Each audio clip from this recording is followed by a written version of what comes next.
ይህን ታሪክ መስማት በተለይ በዚህ ጊዜ ታቦተ ጽዮን ተወሰድብን ሆኖ የሚል ሐሳብ በልብ ውስጥ ያጭራል። ይህ ታሪክ ስለ ድንግል ማርያም ጽዮን መባል፣ ስለ ታቦተ ጽዮን መማረክ፣ በምርኮ ስለሰራቻቸው አስደናቂ ተአምራት፣ ስለ እስራኤል ከእግዚአብሔር ጋር መቃየም፣ ስለ ካህኑ ኤሊ አሟሟትና ስለ ልጆቹ በበደል ምክንያት መቀሰፍ፣ ስለ ታቦተ ጽዮን ወደ ሀገሯ መመለስ እንዲሁም ስለ ሌሎች ታሪኮች ከኛ ጋር ስለሚያገናኛቸው የሕይወት የኑሮ ብሎም የኃጢአትና የጽድቅ ጉዞ የምንማርበት የምንተርክበት አስገራሚ መሳጭና አስተማሪ ታሪክ ነው። ሁሉን በጊዜው ስትሰራው ካንተ የሆነው መልካም ነው። በስመ አብ ወወልድ ወመንፈስ ቅዱስ አሃዱ አምላክ አሜን። የሰው ልጅ በደልና ኃጢአት በበዛና በእግዚአብሔር ፊት እየቆሸሸ በመጣ ጊዜ እግዚአብሔር በሰዎች ላይ ረድኤትን፣ በረከትን፣ ድል አድራጊነትን ይወስዳል። ይህም ብቻ አይደለም፣ ከዚህ በፊት የሰጠውን ስጦታ ሳይቀር አንስቶ የሚወስድበት ጊዜ አለ። ለዚህም ደግሞ ታላቅ ምስክር የምትሆነን እስራኤል ናት። ታቦተ ጽዮን ከእስራኤል ተነስታ ወደ ኢትዮጵያ የመጣችበት ምስጢር ይታወቃልና በሚከተለው ታሪክ ውስጥ የምናገኘው ትምህርት ይህ ነው። ለመሆኑ ታሪኩ ምንድነው የሚለውን እንደሚከተለው እንመልከተው። እስራኤል እግዚአብሔር ባህር የከፈለላቸው፣ ጠላት የገደለላቸው፣ ኢያሪኮን በእልልታ ብቻ እንዲያፈርሱ ኃይል የሰጣቸው ከእግዚአብሔር ጋር ታላቅ ትስስር ያላቸው ሕዝቦች ነበሩ። በዚያ ዘመን የእስራኤል ታሪክ በሽሎ በሚገኘው ማደሪያ ድንኳን ውስጥ ታቦተ ጽዮን በክብር የተቀመጠችበት ቢሆንም የእግዚአብሔር ክብር የደበዘዘበት ጨለማ ሰፍኖ የነበረበት ጊዜ ነበር። የዚህ ምክንያት ሕዝቡ ቃል ኪዳኑን ረስቶ በኃጢአት ተዘፍቆ በመንፈሳዊ ብልሹነቱ ወድቆ ስለነበር ነው። ከዚህ ሁሉ የሚከፋው ግን የእግዚአብሔር አገልጋዮች የተባሉት የእግዚአብሔር አገልጋዩ የካህኑ ኤሊ ልጆች እና የካህኑ ኤሊ ኃጢአት ነው። ይህ ታሪክ ታላቅ የሆነውን የእግዚአብሔርን መቅደስ ታቦተ ጽዮንን መማረክና የካህኑ ኤሊ ልጆች መቀሰፍ በዝርዝር ያሳያል። በዚያን ጊዜ ካህኑ ኤሊ በእስራኤል ላይ በካህንነትና በዳኝነት ያገለግል ነበር። ሽማግሌ ሆኖም ይመራ ነበር። ነገር ግን ልጆቹ አፍኒንና ፊንሐስ የካህን ልጆች ሆነው ሳሉ ግን ከእግዚአብሔር ጋር ምንም አይነት ትውውቅ አልነበራቸውም። እግዚአብሔርን አያውቁትም ነበር። ይልቁንም የነሱ ኃጢአት ከሌላው ከእስራኤላዊ በደልና ኃጢአት የበለጠ ገዘፈ። በዚህም የተነሳ አንደኛ ለእግዚአብሔር የሚቀርበውን መስዋዕት ስቡ ከጨሰ በኋላ የሚደረገውን ተረፈ መስዋዕቱን የመብላት ሥርዓት አፍርሰው ካህናቱም ሊያገኙት የሚገባውን ክፍል ከመጠበቅ ይልቅ ስቡ ሳይጨስ ገና እያነሱ መመገብና እግዚአብሔርን ማስቀየምና መናቅ ጀመሩ። ይህ ደግሞ ሕዝቡ ለእግዚአብሔር የሚያቀርቡትን መስዋዕት እንዲንቁ አደረገ። አፍኒንና ፊንሐስ በመገናኛው ደጃፍ ከሚያገለግሉት ሴቶች ጋር በግልጽ ይዘሙቱ ጀመር። ይህም የቤተ መቅደሱን ቅድስና በእጅጉ ያረከሰ አሳፋሪ ኃጢአት ሆነ። ሥርዓት ሽረው ነገር ቀይረው በቀዳማይ ሰዓተ ሌሊት ማታ 3 ሰዓት እንዲበራ ተደርጎ በቀዳማይ ሰዓተ መዓልት ጠዋት 3 ሰዓት የሚጠፋውን መብራት በድፍረት ተነስተው ሲበራ ቢያድር ምን ያደርጋል አጉል ማባከን ነው በሚል የድፍረት ሐሳብና የግል ሐሳብ ተነሳስተው መብራቱ እንዲጠፋ አደረጉ። ይህ ሦስተኛው በደላቸው ነበር። ይህ ሁሉ ሲሆን ካህኑ ኤሊ ልጆቹን ከመገሰጽና ከመቆጣጠር ይልቅ የልጆቹን መጥፎ ሥራ በዝምታ ተመለከተ። በዚህ ጊዜ እግዚአብሔር በላከው ነቢይ በሳሙኤል አማካኝነት ከእኔ ይልቅ ልጆችን አክብረሃልና ብሎ ኤሊን ከባድ ፍርድ ያሳልፎበታል። እንዲህ ያለ የሕዝቡም የካህኑም ኃጢአት እየበዛ በሄድና እስራኤላውያን በኃጢአት ተዳክመው ሳሉ ጠላቶቻቸው ተነሱባቸው። ጠላቶቻቸውም ፍልስጤማውያን ወይም ኤሎፍላውያን ነበሩ። እግዚአብሔር ተቀይሟቸዋልና ጦርነቱ ቁርጥ ሆኖ በኤቤኔዘር ተጀመረ። በኃጢአት የተሞሉትና በእብሪት ውስጥ ያሉት እስራኤላውያን በእግዚአብሔር ላይ ሳይደገፉ ተመሳስለው ንስሐ ሳይገቡ ወደ ጦርነቱ ገቡ። በዚህ ጦርነት እስራኤላውያን ክፉኛ በመመታታቸው 4000 የሚጠጉ ሰራዊቶቻቸው ሞቱባቸው። የእስራኤል ሽማግሌዎች ዛሬ ላይ እግዚአብሔር ለፍልስጤማውያን ለምን አሳልፎ ሰጠን ብለው መረመሩ። ችግሩን በራሳቸው በካህናቱ ኃጢአት ሳይሆን በእግዚአብሔር ኃይል እጦት ወይም በታቦተ ጽዮን አለመኖር ነው ብለው ደመደሙ። ስለዚህ የእግዚአብሔር የቃል ኪዳኑን ታቦት ከሽሎህ እናምጣ፣ በመካከላችን ገብቶ ከጠላቶቻችን እጅ ያድነን በማለት ታቦተ ጽዮንን ወደ ጦር ሜዳ ይዘው ለመሄድ አሰቡ። ይህንንም ተግባራዊ ያደረጉትና ታቦተ ጽዮንን በኃጢአተኞቹና በተዳደፉት በካህኑ ኤሊ ልጆች አስይዘው ወደ ጦር ሜዳ ይዘው አትገቡ። ታቦተ ጽዮን ወደ ጦር ሰፈር ስትገባ እስራኤላውያን በታላቅ ድምፅ ጮኹ። ፍልስጤማውያን ግን ፈሩ። አምላክ ወደ ሰፈር መጣ ብለው ኃይላቸውን አጠናክረው እንደምንም ወደ ጦርነት ገቡ።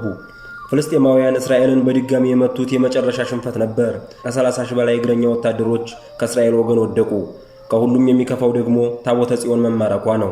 እንዲሁም የካህኑ ኤሊ ልጆች አፍኒንና ፊንሐስ በጦርነቱ ተገደሉ።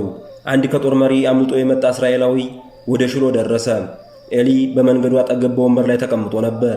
ያም ሰው ስለ እስራኤላውያን ሽንፈት፣ ስለ ልጆቹ ሞትና በመጨረሻም የእግዚአብሔር ታቦት ስለመማረኳ ዜና ለካህኑ ኤሊ ነገረው።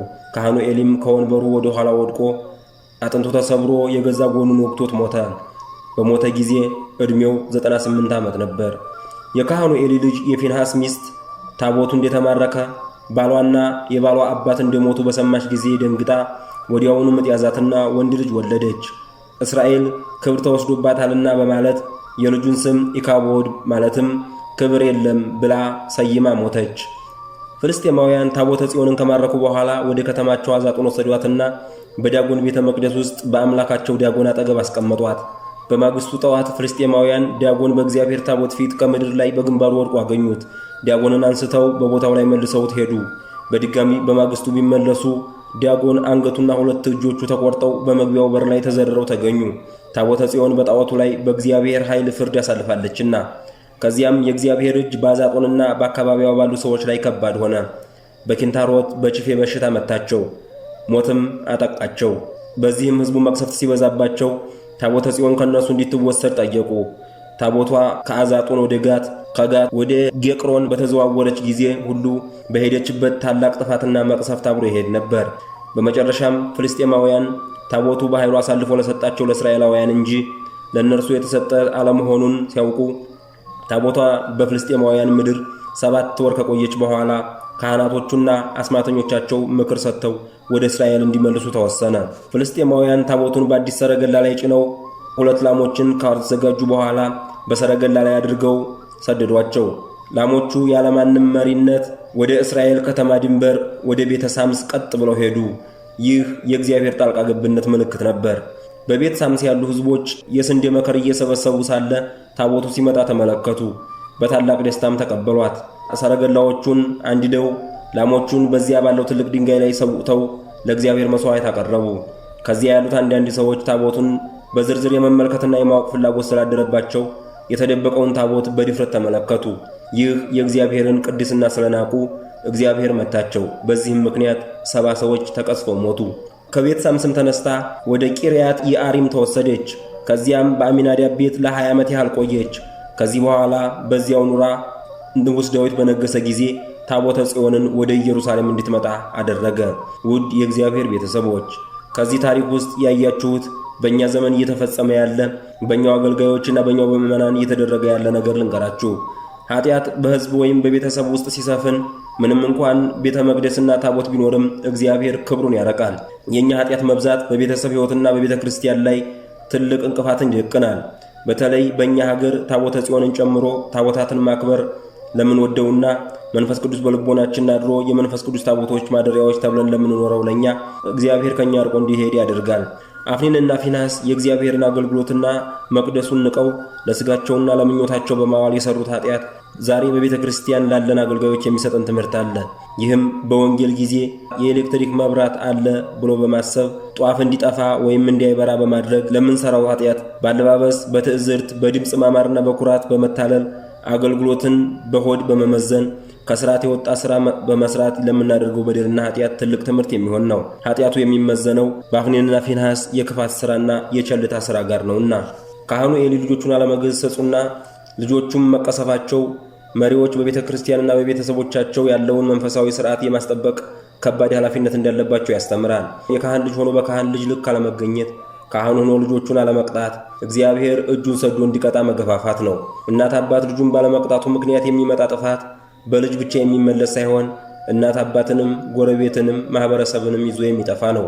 ለዚህም በካህኑ ኤሊ ልጆችና በእስራኤል ላይ የደረሰው ነገር በቂ ምስክር ነው። ስለዚህ የቤተ ክርስቲያን መሪዎች፣ አገልጋዮችና ምዕመናን በግል ሕይወታቸው በትዳርና በስራቸው ንጹሕ መሆን አለባቸው። በኃላፊነት ቦታ ያሉ ሰዎች ኃጢአትን በዝምታ ማለፍ የለባቸውም። እስራኤላውያን በጦርነት ሲሸነፉ ታቦተ ጽዮንን ያመጡት ንስሐ ሳይገቡ ከእግዚአብሔር ይቅርታ ሳይጠይቁና ሳያገኙ እንደ አውቶማቲክ የድል አምጪ መሳሪያ አድርገው በመቁጠር ነው። ይህ ታላቅ ስህተት ነበር። ምክንያቱም ታቦቱ ድልን የሚሰጠው ሰዎች ከእግዚአብሔር ጋር ባላቸው ከኃጢአት የራቀ ንጽሕ የጠበቀ አካሄድ እንጂ በኃጢአትና በክፋት በተሞላ ሕይወት አይደለምና እኛ በጸበል በጸሎት ቦታዎች ወይም በአምልኮ ስርዓቶች በመመካት የኃጢአት ሕይወታችንን መሸፈን የለብንም። የቤተ ክርስቲያን ስርዓቶች ኃይል ያላቸው በንስሐና በእውነተኛ እምነት ጋር ሲያያዙ ብቻ ነው። በስርዓት ብቻ ሳይሆን ከሥርዓቱ ጀርባ ያለውን የእግዚአብሔርን ሕያው ቃል ማመንም ግዴታ ይጠበቅብናል። ታቦቱ በፍልስጤማውያን ምድር ላይ በዳጎን ጣዖት ላይ ፍርድ ማሳለፉ እንዲሁም በቤት ሳምስ ያሉ ሰዎች ታቦቱን ሲመለከቱ የእግዚአብሔር መቅሰፍት መድረሱ ለእኛም ቢሆን በተለይ በክብረ በዓላት ጊዜ ታቦት ሲወጣ ከታቦቱ አጉል መጠጋጋትና መደፋፈር እንደማያስፈልግ ያስረዳናል። እግዚአብሔር ከእኛ ጋር ነው ማለት በኃጢአት መኖር እንችላለን ማለት አይደለም። የእግዚአብሔር ቅድስና አስፈሪ ነው። ክርስትና ደግሞ በፍቅር የሚገለጥ ነው። ለእግዚአብሔር ክብር ሲባል ቅድስናችንንና አምልኮታችንን በጥንቃቄ መጠበቅ ያስፈልጋል። ታቦቱ ወደ እስራኤል የተመለሰው በፍልስጤማውያን ፈቃድ ሳይሆን በእግዚአብሔር ሉዓላዊ ሥራ ነው። ከዚያ በኋላ እስራኤል ለታቦቱ መመለስ ትክክለኛው ምላሽ የሰጠችው በሳሙኤል መሪነት የንስሐ ጸሎት በማድረግ ነው። ክብርን ያጣ ሕይወት ወይም ክርስቲያን ወደ እግዚአብሔር ለመመለስ የሚያስፈልገው መዋጮ ወይም አደራጅቶ ማውጣት ሳይሆን በእግዚአብሔር ፊት በልብ ስብራትና በእውነተኛ ንስሐ መመለስ ነው። የእግዚአብሔር ጸጋ ሁልጊዜ ወደ እኛ ይመለሳል። ለዚህ ግን እኛ ሁልጊዜም ልባችንን ወደ እርሱ መመለስ አለብን። የታቦተ ጽዮን ታሪክ ዘመናዊው ክርስቲያን መንፈሳዊ ቸልተኝነትን እንዲያስወግድ፣ ቅድስናን እንዲያከብርና ሃይማኖታዊ ሥርዓቶችን ከእግዚአብሔር ጋር ካለው እውነተኛ ግንኙነት ጋር እንዲያለያይ የሚያስጠነቅቅ ወርቃማ መልእክት አለው። ስለዚህ ሕዝበ ክርስቲያን የእስራኤልን ዕጣ ፈንታ የሚያመጣ በደልን ሰርተን ከመጣብን ክፉ ዘመን እንድናመልጥ፣ አገልጋዮችም ከአፍኒንና ፊንሐስ መቅሰፍት ተምረን በንጽሕና ሆነን እንድናገለግል፣ ሕዝቡም በንስሐ ወደ እግዚአብሔር እንዲመለስ በቅንነት መገዛትና ይቅርታን ከእግዚአብሔር መጠየቅ ያስፈልጋል።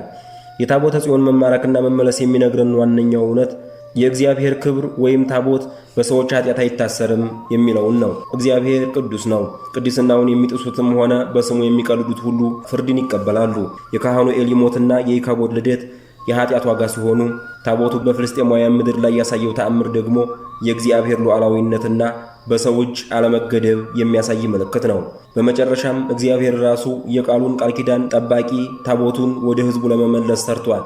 ይህም የሚገለጠው በኃይል ሳይሆን በጸጋ ነው። የተከበራችሁ ሕዝበ ክርስቲያን፣ ከዚህ ታሪክ የምንማረው ሁላችንም ልቦናችንን በመመለስ ሀገራችንን ኢትዮጵያን ካለችበት ማጥና ችግር ማውጣት እንዳለብን ነው። ሁላችንም እግዚአብሔር አምላክ ከዚህ ታሪክ ተምረን ልቦናችን ተመልሶ በንስሐ እንድንመለስ በቸርነቱ ይርዳን። ወስብሐት ለእግዚአብሔር ወለወላዲቱ ድንግል ወለመስቀሉ ክቡር አሜን። ይቆየን።